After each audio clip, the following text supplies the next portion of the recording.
listening to the Straight to Video podcast with Rob Lane.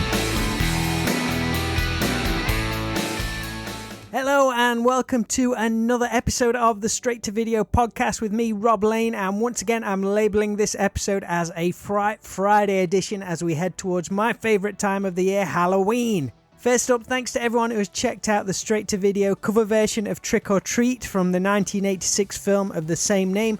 The response has been great, and if you haven't heard it yet, there's a video and free download available at stvpod.com. Alright, so question for you.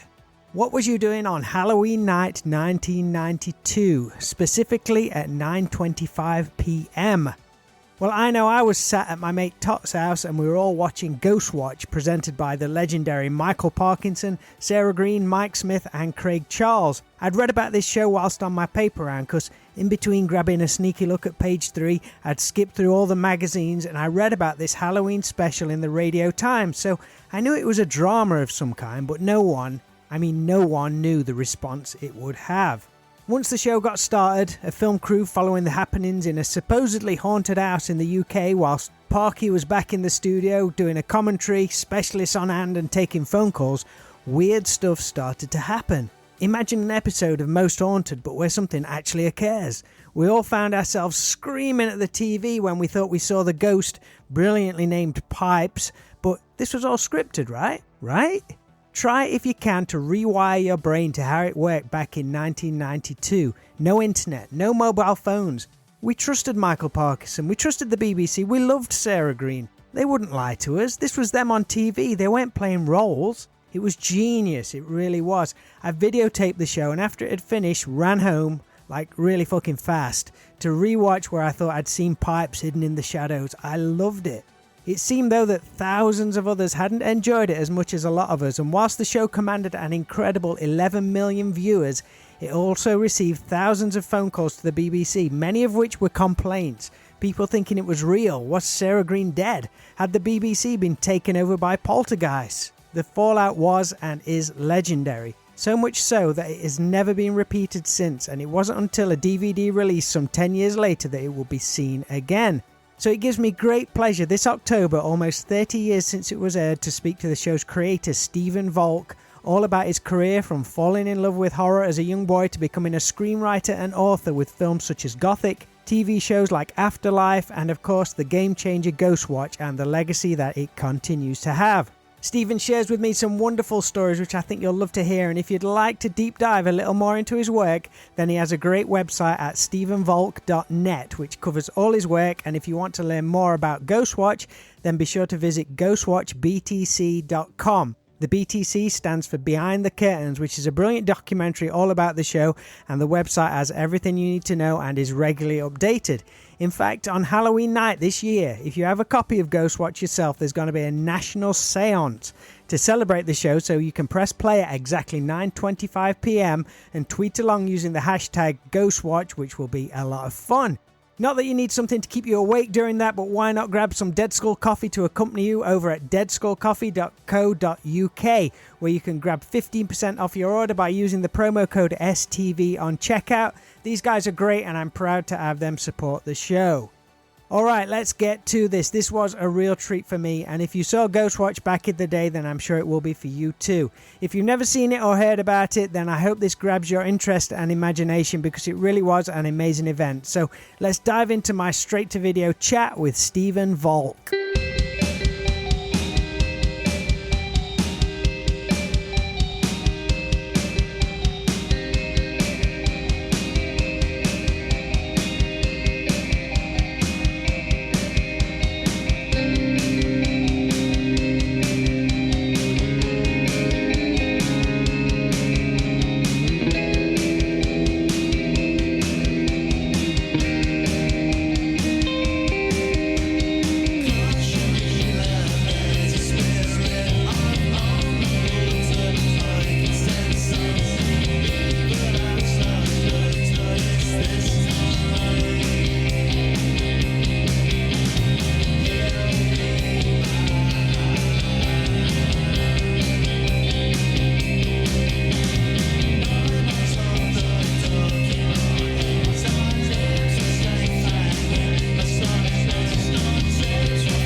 You're originally from Pontypridd in Wales. What were you into as a young boy? Did you always have a creative side to you, and was it encouraged? What I can remember about being in primary school, or junior school as they now call it, is I think I was always interested in drawing more than anything. So it was more art than it was kind of stories and writing at that stage.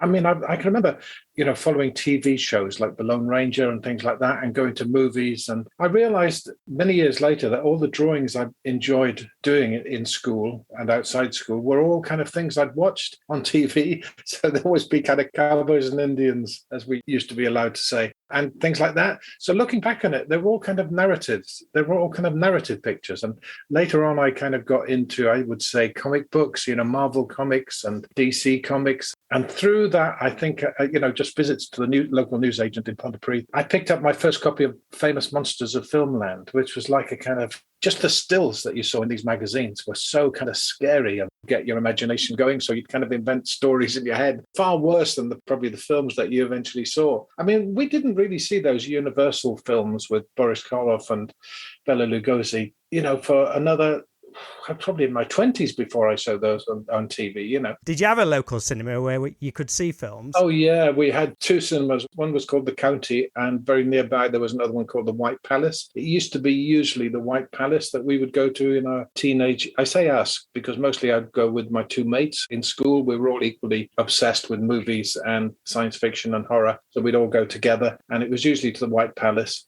And we'd kind of sneak in because we're probably a little bit underage to see the X films, But it was also those kind of slightly racy Hammer films in the early 70s, like The Vampire Lovers. I'm sure you remember them really well. So I swear it was the blood and guts and the horror and the performances of Peter Cushing and Christopher Lee that really attracted me. But you never know how you've been kind of infected along the way by various shocking scenes that you weren't quite prepared for, But anyway, that was basically my rude awakening into the world of cinema. Excellent. 'Cause I think you mentioned some very influential shows and films for you, were the Stone Tape and Don't Look Now, but they were both from kind of the 70s. Where did you see those originally? Was that at the cinema? I can remember very specifically see it, because, as I say, I was kind of more interested in art, and I kind of followed art through school and went on to art college with an idea of being a graphic designer, really. Writing was something I just did as a hobby. So I was in Coventry in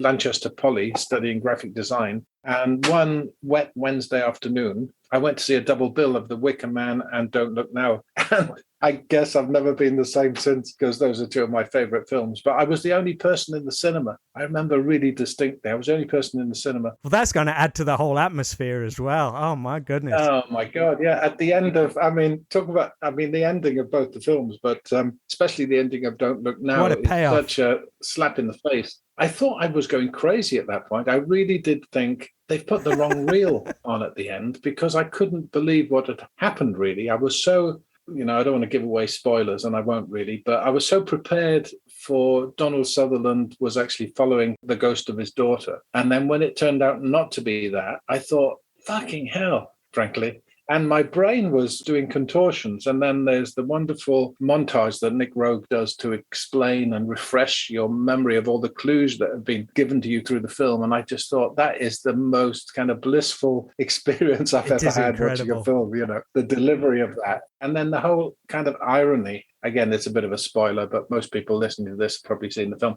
Daphne du Maurier's story ends with the line, something along the lines, "What a stupid way to die." And there's a lovely kind of double meaning about the end of that film, which is at the moment of death. Not only is it death is a stupid idea, but it's also you finally understand everything in that moment, that it's kind of too late. And there's something horribly kind of like, it's a revelation, but it's an act of destruction at the same time. And I love that kind of existential kind of slap in the face that it delivers right at the end. Really. Definitely. And it just sticks with you. It's one of those things which you're thinking about. Oh, it has with me. I mean, it's my number one film because I've seen it umpteen times. And that's my definition of a classic, really, a film you can watch over and over. Be it a comedy, whatever, and you can just see more things in it and kind of revel in the kind of detail. And the more you work in film, to be honest, the more you think every single day of filming and every day of writing is potential disaster. Anything can go wrong at any point. So a film where everything seems to fall into place and seems to be kind of perfect. I guess there's probably half a dozen that I would mention. I think Taxi Driver, in a way, is a perfect film, or The Innocents is also one of my favorite, the Jack Clayton version of Turn of the Screw. If I was flipping channels and I saw them, I'd watch them. I'd be duty bound to watch them because you can just get so much from them in a kind of craft sense of just observing how it's done, Like you say, you went on to study graphic design in Coventry, and Yeah. you would eventually go on to begin work as an advertising copywriter. When was the transition to film? Was you always doing that in your spare time? When you do graphic design, there's a number of things you can specialize in the third year. So you could specialize in illustration or typography or book design or film was one of the things. That I've always been a massive film addict, really. So I was, through the 3 years of the course, I decided to specialize in film in the third year. And really, I started making animation films, kind of storyboarding films, and it was really laborious. I mean, you know how the old-fashioned cell animation used to work. You had to paint the cells and then do 2 frames and then move it and do 2 frames. I mean, that drove me crazy in a darkened room for weeks on end. And I was more interested in the ideas, so I actually had quite an elaborate, 7 minutes of animation to make in that year. Anyone sensible would make a 15-second animation, but I kind of caught myself out because I wasn't able to make it as well as I should have done, really, because I kind of wanted to churn through the ideas. So I realized it was having the ideas that interested me. And then I subsequent to getting my degree, I went to the radio, film and TV course at Bristol University, drama department, because, film was my specialization. But that was very different. It was a bit of a shock because I couldn't kind of sit in the room and make my little films on my own. It was very much geared to entering the industry. So it was making other people's films in different roles. You had to be maybe continuity on one, or editor on another, or do the title sequence on another, or direct one. So you had to work on each other's films with an idea that you were going to enter BBC or, and work on a crew, really. It kind of shook me up because that wasn't what I wanted. I didn't want to do any of those jobs. But what it did do is it introduced me to the tutors that were working in the industry as directors or art directors. And you start to realize that's a job people are actually doing. It's not kind of pie in the sky, like the credits you watch on a TV screen rolling by. They're actually people that you can talk to about what they do, and they can talk to you about what you want to do for a living, So that was fantastic. One guy in particular was a guy called Bill Stair, who was an art director. In other words, he was concerned with the visual design and production design of films. And he was a kind of right-hand man for John Borman on films like Zardoz and Point Blank and things like that. And he was kind of a neurotic personality, but really, really nice. And he was responsible for the visual sense in a lot of those films that he worked on with John Borman's storyboarding. And I think one of his credits was kind of color design. He would think of every aspect of the visual of the film, but he was also a writer. And it was the first time I'd met someone that came from a visual background, but was interested in writing, as I was. And then there was a kind of formative moment where I sat down with him and said, look, I don't know what my future is, really. I've written all these kind of stories, these kind of radio scripts, these plays, half a novel, kind of ideas for TV. And then I've got these kind of illustrations, like I've kind of designed the set for a TV show that I don't know what it is, and illustrated this science fiction book, this J.G. Ballard book that I like. So I was all over the place. And he said, well, you've got all this visual stuff and you also like stories. And he said, I don't see that as 2 separate things. That's just one thing. And what you're cut out to do is be a screenwriter. Wow. That was a big kind of light bulb moment where I realized that all the things I thought were 2 separate things in my education were actually pointing towards one thing. Everything suddenly made sense. How great to have somebody just suddenly condense it all. Exactly. Yeah, it was a definite watershed moment for me. And then I kind of gravitated to, I wanted to go to London because that was I certainly didn't want to go back to Fontainebleau where nothing happens. I wanted to go where, films and TV things got made. So I thought, how do I get there? And literally one of the other students in the pub, we were all sitting around thinking, what are we going to do next? Because it was quite a baptism of fire, working very intensely for kind of this year. And then it was like, all gone. We've got to move on now. What are we going to do? And somebody said, well, I'm going to work in an advertising agency. Oh, that's interesting. If you work as a copywriter, you work on various things, including TV commercials, and they pay you, and they'll give you a typewriter. So I thought, oh, well, that ticks all the boxes for me. I remember I wrote, I think it's chicken feed compared to what kids have to do now, I have to say, but this was in the 70s. I wrote 100 letters to the advertising agencies. I got 3 interviews and I got 1 job offer. But 1 is all you need, isn't it? Exactly. So I joined Ogilvy Benson Mather, which is on Brettenham House near Waterloo Bridge. And the first desk I sat at, I opened the top drawer and there was a book by Salman Rushdie. He'd just left. And it was his desk. He just left, and he left me his first novel there because he'd bugger off to be a novelist. Incredible. Yeah. So that was my start. Now, if you had Instagram back then, that would have been a photo of that. That'd have got all the likes. You became a full-time screenwriter when Gothic went into production in around 1986, but didn't you have a screenplay for a film called Horror Movie? I'm interested as to what that was, just from the title alone.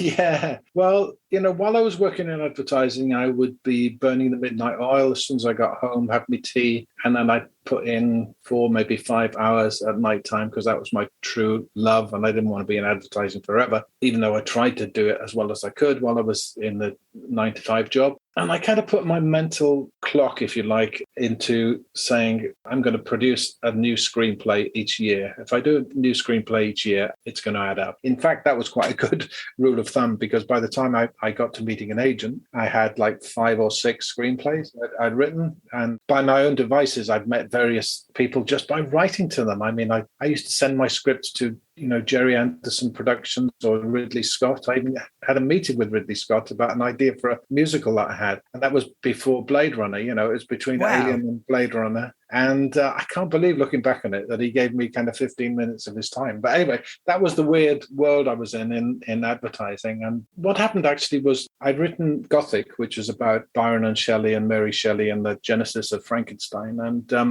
I can't remember how, but it got to James Garrett, who was head of one of the biggest commercials production companies at the time in London. And for some reason, he must have been on the outlook of making a film or maybe encouraging his in-house directors to make films.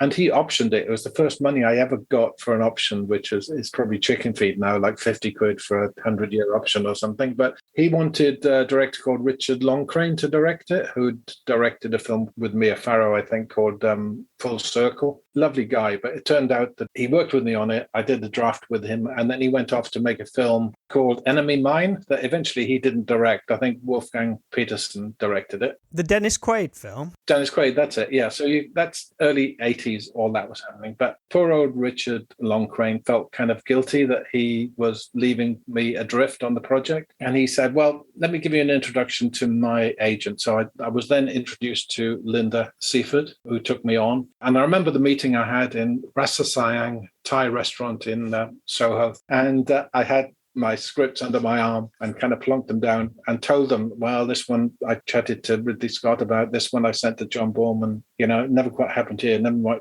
quite happened there. Anyway, she took me on and I had 3 or 4 scripts to send around, and it was quite remarkable. She actually placed those 3 scripts, I think, within the first 6 months I was with her. And Gothic, she got to Virgin Films, had another script called Telepathy, which she set up with a German company. And this other script called Horror Movie, she set up at Goldcrest. And it's a real shame it hasn't happened. I mean, it almost happened. The concept of it was a film where the horror characters come out of the screen. That was the idea. The characters come out of a screen and take their victims from the audience. That was the concept of it, really, to really summarize it. And the director that was attached to it was a guy called Marek Kaniewska, who'd just done a film called Another Country with Rupert Everett. Yeah, he was great. And the producer was Alan Marshall, who produced a lot of Alan Parker films at that point. I mean, really top-notch producer. So I was, working with some great people. Unfortunately, I got knocked off it. I got rewritten by a very high-profile American writer called David Peoples. So his draft kind of went into pre-production. And then literally on the day before, Goldcrest went under, basically, and folded. Hence, the film never happened, and hence Horror Movie is like that last shot of Raiders of the Lost Ark. It's somewhere in the vault of Goldcrest, and no one can get to it. So that's the story of Horror Movie, unfortunately. So following Gothic, you went on to do The Kiss and Guardian, and soon afterwards, Ghostwatch would come to life. Originally planned as a 6-part series, I believe, but scaled down to the final part, which you'd written, envisioning it as a live broadcast. That's right. Yeah, that's a good moment. it's a perfect example of something that seems like a compromise that turns out to be the best thing that ever happened. Because I thought of it as a 6-part drama, and then someone says, we can't do a 6-part, what about 90 minutes? And you think, well, you can't, that would be stupid. But luckily, that gave the opportunity to think of it in a completely different form, so it would never have happened in a way in the form that it eventually was if the BBC had been excited about the original proposal. It would never have happened like that. So good.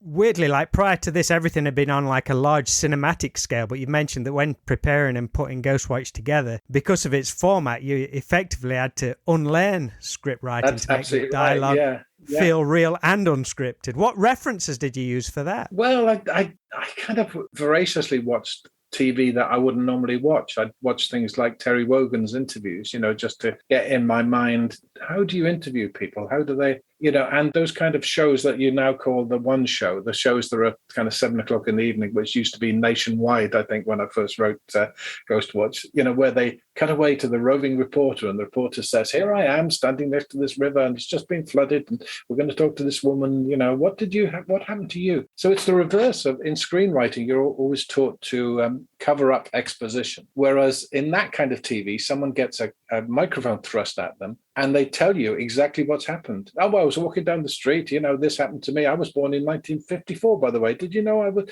So it's the exact opposite of the way you'd write a scene where nobody gives anything away. In that kind of TV, everyone wants to give everything away. It's all up front, That was part of the kind of joy of using those devices and those kind of, well, they were different. They were the tropes of kind of live TV, kind of telethon TV and outside broadcast. They weren't horror tropes, really. So it was telling a horror story using a language of a different form, and that's kind of exciting, when you've got a device that allows you to do that. And all the way through, I was thinking, are they going to pull the plug on this? Is this going to actually happen? And it wasn't easy. They were threatening to pull the plug right up until the day before, but I can't quite believe to this day that we got away with it going out, really. Oh, we did. I kind of view it as lightning in a bottle to me, and I doubt it's ever been compared to this, but in the same way Star Wars was, because you look at many other films of its time and Star Wars could have gone so wrong. But because of the choices that were made, it holds up. And same for Ghostwatch. Your director, Leslie Manning, you had someone who understood what it needed to be, the way it was shot, the people involved. If a director came along and said, oh, I'm so in love with this, I want to shoot it on 35mm and make it look amazing. It would have been completely wrong. I think the producer was in sync as well, Ruth Baumgarten, in order to pull it off. And by that, I don't mean it's a prank. I mean to pull off the drama in a convincing way. It has to be a certain form with all the kind of borderline kind of shoddiness that goes with it. Do you know what I mean? Yeah.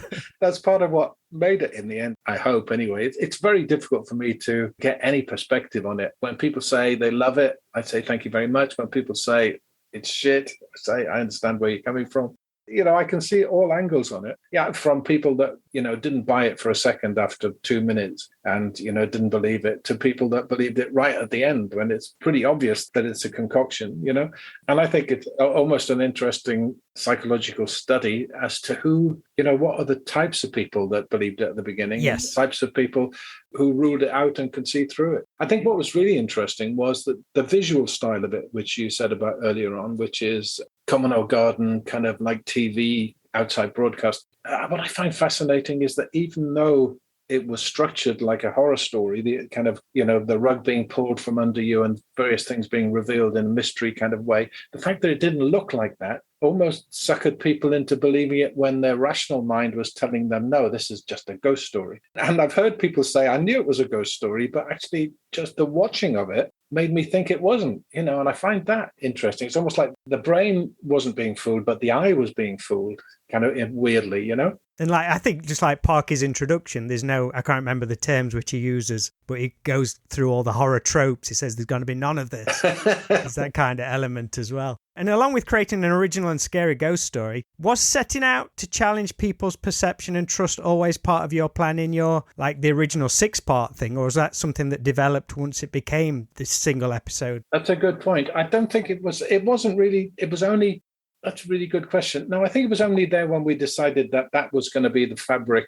of that was going to be the concept, it's going to be a media event. And then it kind of had to be about the media. I don't think I ever sat down with either Leslie or Ruth to say, this is, as a subtext, it's a satire of television, how television approaches things. We never got into that. It's only actually having interviews since that I realized that what appealed to me really was the idea that, one of the most important things probably that mankind has ever tried to figure out is, what is life all about? Is there life after death? That kind of thing. So it's a big metaphysical question. And yet, what would the BBC, if they had all the technology in the world, what would the BBC actually do to address that very important question? They'd just make a show out of it, and there was a certain absurdity about that, which I really like, and I think is kind of there, even though it's not, hopefully not done jokingly. It's essentially a kind of absurd idea, the whole thing. But I like that it can also be really anarchic and subversive at the same time. I love learning that you originally wanted some high-pitched sounds that only dogs could hear to be part of the show. Oh, yeah.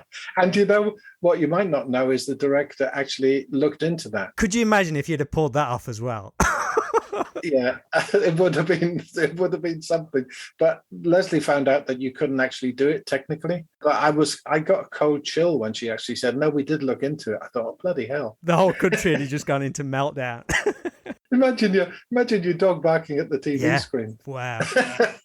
The response to the show was like nothing the TV industry had seen. And I think it's on the brilliant documentary Behind the Curtains, which Rich Lorden made. Yeah, it's a fantastic documentary. I mean, it was real labour of love, and he went out of his way in so many ways to pull that off. I'm really grateful to him. I think he said it would have been given a different response had it been broadcast on Channel 4 as opposed to the BBC, because Channel 4's, I think he says, Channel 4 is seen as the dubious uncle, whereas the BBC is seen as the trusted parent. I think that's an interesting way of looking at it. Yeah, well, there's always anti-BBC, isn't it? Exactly. So in a way, even when it started, I think you kind of expect something subversive from Channel 4, where BBC is there to reassure, and in retrospect, that was the reason why it was the right place to do it. And in fairness, in the documentary, Michael Parkinson says at the end, we can slack off the BBC for what they did in the aftermath and, battening down the hatches and burying the programme for 10 years or arguably till now, really.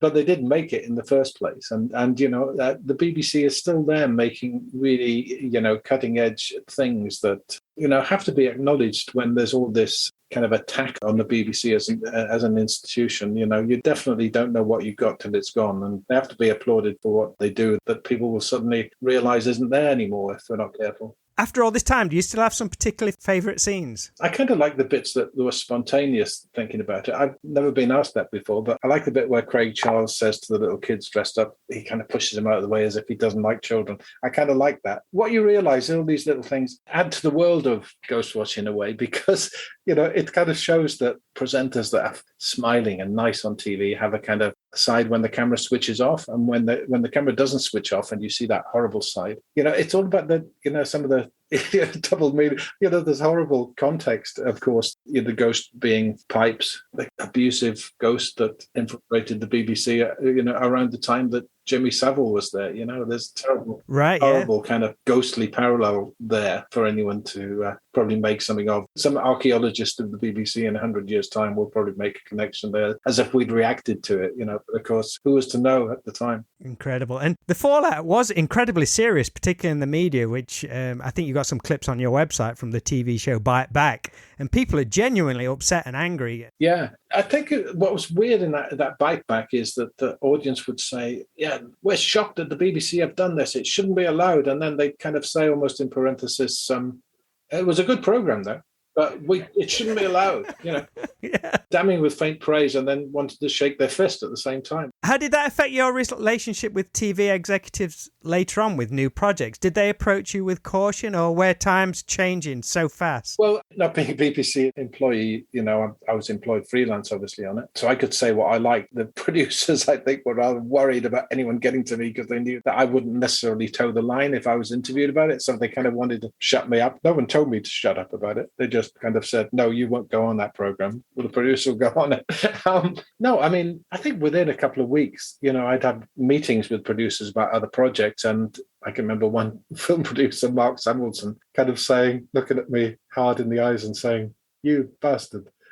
you know, in a nice way, like he was really taken in by it, kind of thing. That's what I kind of got from producers that acknowledged that I'd done something that they thought was special, which was really nice, really. But it wasn't something you could follow up. Like people didn't ring up and say, "Oh, could we have another one of those, please?" And it's like, no, there's only one, and I've just done it. You know, you can't do it again. I've had people like 10 years later, 15 years later, "Oh, can we do it again now?" No, you can't do it again. Like you say, in that sense, lightning in a bottle, because it's of its time and it was of that moment. It was in context the kind of foothills of reality TV. I can't remember if Big Brother was around. They had things like Rescue 999 and things like that. So it was kind of ordinary people getting kind of roped into telling their story on TV. And I'm not even sure whether you'd call it documentary, but the kind of reality TV that was somewhere between entertainment and documentary that was about real people's lives was starting to take hold. And like you say, it couldn't be done now, but I think you like the idea and the appeal of, I guess, passing the torch and seeing how the show has influenced others, like you were with the Stone Tape back in the day. Absolutely, yeah. Recently, we got Deadline episode of Inside Number 9. Oh, yeah. I think Rob Savage, who made Host, has cited Ghostwatch as an influence. Yeah, that was quite a weird thing because Jed Shepard, one of the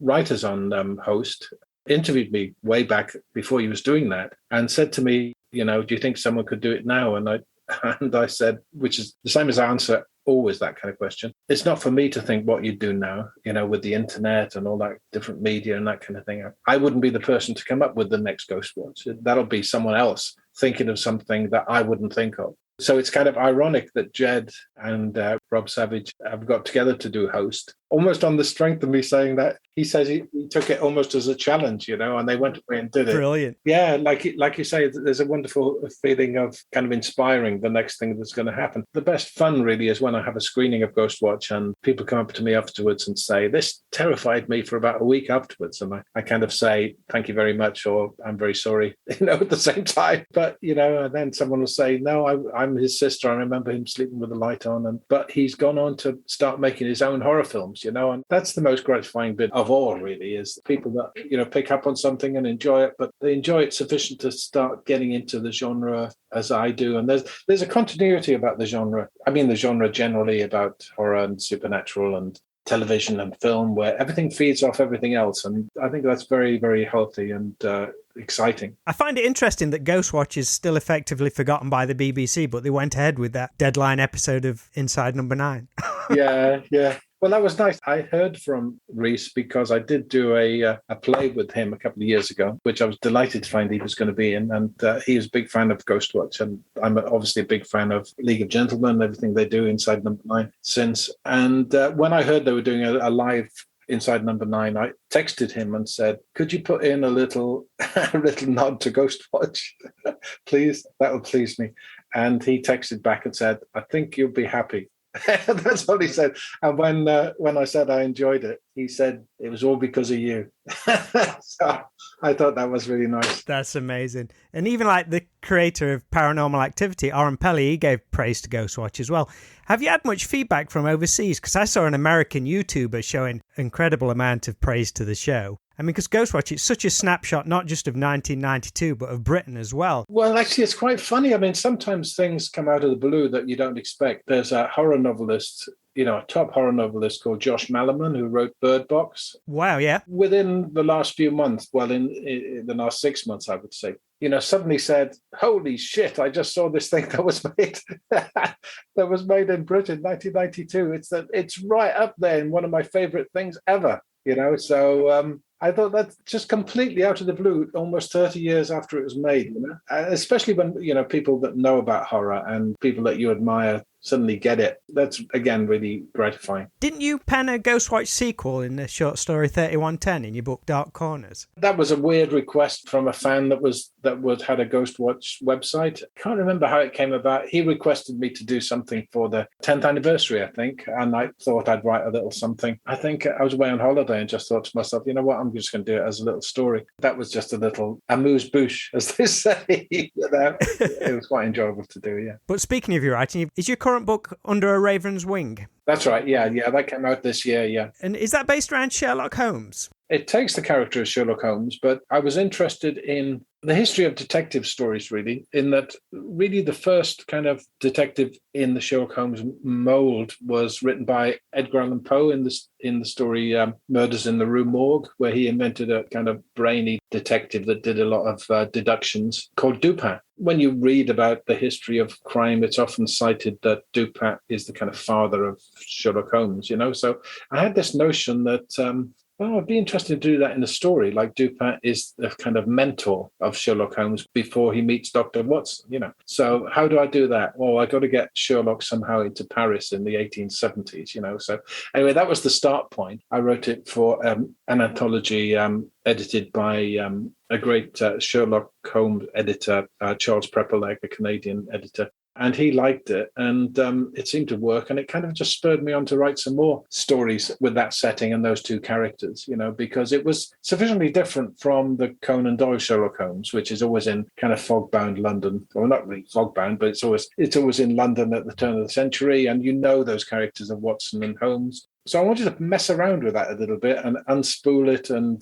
introduce a new character and do it my own way in a new setting and slightly more grotesque stories in the horror vein, a bit like Penny Dreadful, that kind of thing. So eventually I had like 7 stories that all kind of linked up into something that felt more substantial, like a novel, really. So it took a good few old years to come together because each of the stories took a lot of figuring out. But yeah, eventually it came out and got a lot of excellent feedback from, surprisingly, Sherlock Holmes aficionados, which I was expecting to get some, It's going to go one way or the other.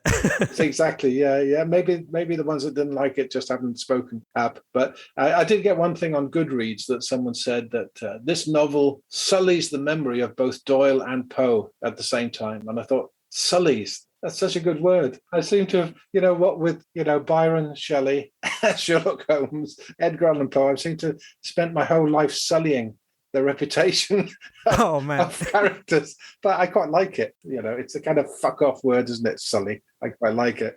Get that on the book jacket. Are you working on any projects at the moment? Yeah, I've got a couple of scripts. There's a script that's reared its ugly head, not ugly head, but it's been a long time in development. Suddenly it's kind of galvanized again because we've got quite a big actor involved in it. If it comes off, touch wood, you can never tell.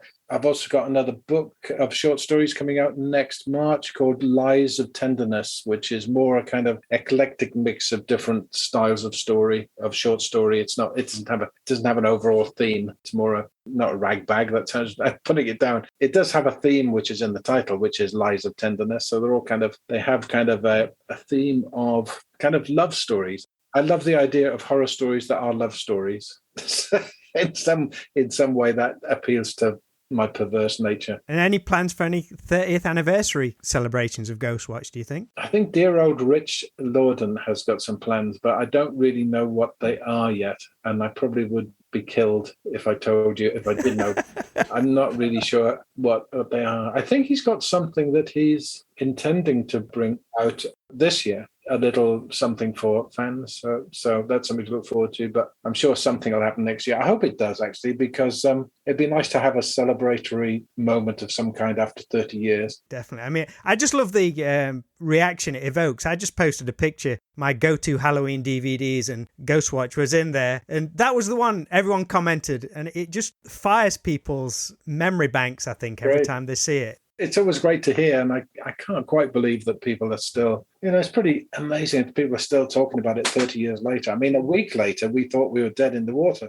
And, it's kind of like we thought it was getting a premature burial, so to speak. But no, 30 years later, it was with the coming of the internet that we realized there were people actually out there that had seen it, wanted to see it again, wanted to talk about it. A whole fandom around it kind of bloomed. Yeah, and I think almost like the way that it was put away, people had perhaps forgot about it, but once it was mentioned so many years later, it did trigger something. It was like, holy crap, I'd forgot all about that. Well, the weird thing now is, of course, with that kind of so-called, in quotes, banning Ghostwatch, BBC banned Ghostwatch, so to speak, it is kind of a found footage film. literally, because it's kind of like it's been unearthed. You see, how can I watch this film? How can I watch this film? And it's not easy to, you can't, it's a bit difficult to get DVDs now. I think the BBC might have taken it down from YouTube, I think. You'll probably find a crappy copy somewhere or that kind of thing. It's becoming that forbidden fruit again. I've got to watch it. Yeah, People are building it up in their minds again. Yeah, I love that. So it's kind of, it lives. It lives.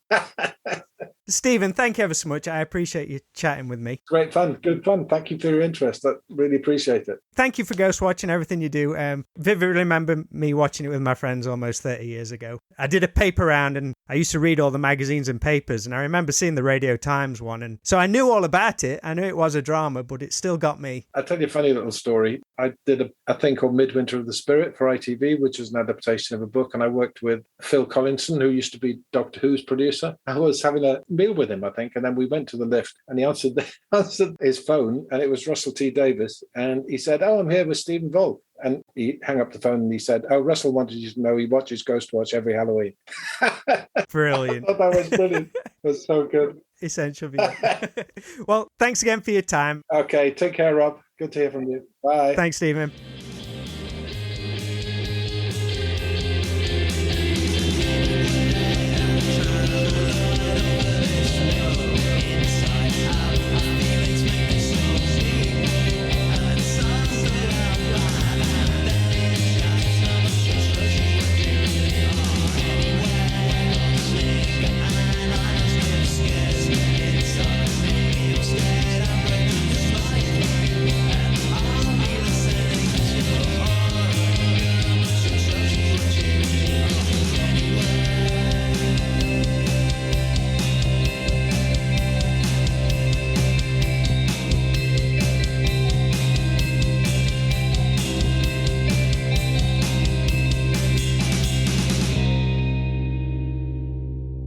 Massive thanks to Stephen Volk for chatting with me all about his career and one of my favourite shows of all time, the brilliant Ghostwatch.